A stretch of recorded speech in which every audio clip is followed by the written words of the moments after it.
بابرکت اور مقدس مہینے میں ہمارے ہاں یعنی اہل السنہ کے ہاں ایک رات کو جاگ کر عبادت کی جاتی ہے اور اس کی اگلی صبح کو روزہ رکھا جاتا ہے۔ تو یاد رکھیے کہ اس کا تعلق معمولات اہل سنت سے ہے، اہل سنت کے معمولات سے ہے۔ اہل سنت و جماعت کے علماء کثرہم اللہ تعالی و ایدہم کے جو دلائل ہیں اس ضمن میں سب سے پہلے، چونکہ آج وقت مختصر ہے، میں چاہوں گا کہ مختصر وقت میں زیادہ سے زیادہ باتیں آپ احباب کو عرض کر دوں۔ اس رات کے جو نام ہیں، جو علماء اہل سنت نے اور قدیم علماء نے، مفسرین نے اور محدثین نے اپنی اپنی کتب کے اندر تحریر کیے ہیں، وہ 4 نام بنیادی طور پر اس رات کے لکھے ہیں۔ ایک نام اس رات کا لیلۃ المبارکہ لکھا ہے، اور ایک نام لیلۃ البراءت، جو ہمارے ہاں کہا جاتا ہے شب برات، چھٹکارے کی رات۔ لیلۃ الرحمہ اور لیلۃ الصق، صاد سے اور چھوٹی وہ ڈنڈی والی کاف، اس کو کہتے ہیں صق، کہتے ہیں دستاویز کو۔ مثال کے طور پہ جیسے یہ میرے ہاتھ میں یہ قلم ہے اور یہ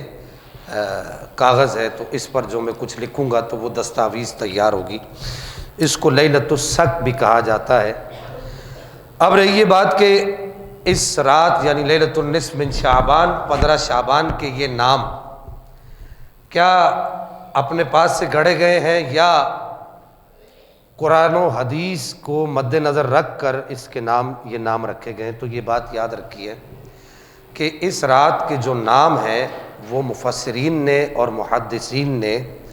کتاب و سنت کو دیکھ کر، ان سے کتاب و سنت سے جو انہوں نے جو نتیجہ نکالا ہے اس نتیجے کو سامنے رکھ کر اس رات کے نام رکھے ہیں۔ قرآن مجید الفرقان الحمید کی جو سورۃ الدخان ہے، سورۃ الدخان کی جو ابتدائی آیات ہیں، حامیم والکتاب المبین انا انزلناہ فی لیلۃ مبارکہ، یہ جو آیات مقدسات ہیں، بالخصوص یہ جو آیت کریمہ انا انزلناہ فی لیلۃ مبارکہ، ہم نے اس قرآن کو برکت والی رات میں، مبارک رات میں نازل کیا۔ اس آیت کریمہ کے تحت تفسیر غرائب القرآن میں امام نظام الدین نیشاپوری نے اور اسی طریقے سے امام شیخ احمد ساوی مالکی رحمہ اللہ نے حاشیۃ الساوی علی الجلالین، یہ میں ان لوگوں کی بات کر رہا ہوں کہ یہ جب یہ بریلوی دیوبندی وابی یہ چکر سے پہلے کی، شیعہ سے پہلے کی بات کر رہا ہوں، یہ ان لوگوں نے اپنی اپنی کتب کے اندر یہ نام لکھے ہیں۔ امام شیخ احمد ساوی مالکی نے حاشیۃ الساوی علی الجلالین، جو امام جلال الدین سیوطی شافعی اور امام جلال الدین محلی، یہ دونوں استاد شاگرد تھے، ان دونوں نے مشترکہ طور پر ایک تفسیر لکھی جس کا نام تفسیر جلالین رکھا۔ 15 پارے جو ہیں وہ استاد کے ہیں اور 15 پارے شاگرد کے ہیں۔ استاد کا انتقال ہو گیا تھا تو پھر شاگرد نے 15 پاروں کی تفسیر لکھی، تو اس کا نام رکھا تفسیر جلالین۔ اس پر جو حاشیہ جو امام شیخ احمد ساوی مالکی رحمہ اللہ نے باندھا، اس کا نام رکھا حاشیہ ساوی علی الجلالین۔ تیسری کتاب ہے تفسیر روح البیان، علامہ اسماعیل حقی حنفی نے بھی اپنی کتاب تفسیر روح البیان میں اس رات کے 4 ناموں کا ذکر کیا ہے۔ چوتھی کتاب ہے الغنیہ، سرکار بغداد شہنشاہ اولیاء امام الاولیاء حضرت سیدنا و سندنا شیخ عبد القادر جیلانی محبوب سبحانی قندیل نورانی، آپ کی جو کتاب ہے غنیۃ الطالبین، اور علماء کیا ہے اس کو الغنیہ کہا جاتا ہے، اس میں بھی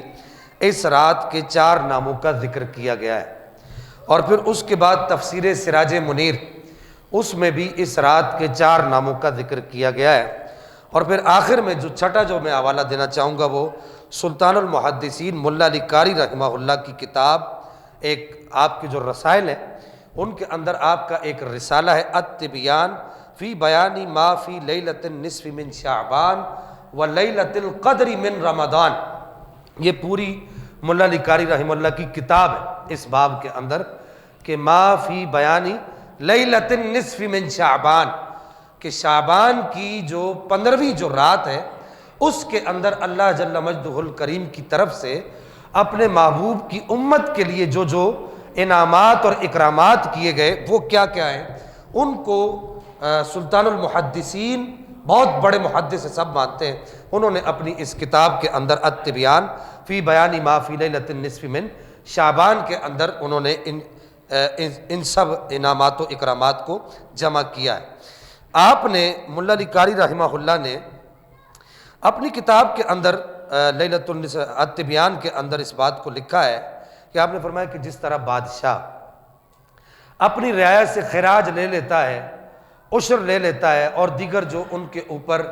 واجبی چیزیں ہوتی ہیں وہ بادشاہ ان سے وصول کر لیتا ہے، اور کرنے کے بعد ان کو آزادی کا پروانہ عطا فرماتا ہے،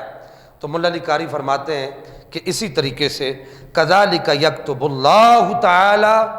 فی ہذہ اللیلہ، اسی طریقے سے اللہ جل مجدہ الکریم اپنے محبوب کے امتیوں کے لیے اس رات میں آزادی کا پروانہ لکھ دیتا ہے، فرشتوں کو کہہ دیتا ہے کہ میری محبوب کی امت کے لیے آزادی کا پروانہ لکھ دو۔ یہ تو بات ہو گئی اس رات کے نام کے اعتبار سے کہ اس رات کے نام کیا کیا ہیں۔ ایک مرتبہ درود پاک پڑھی، اللہم صلی علی سیدنا و مولانا محمد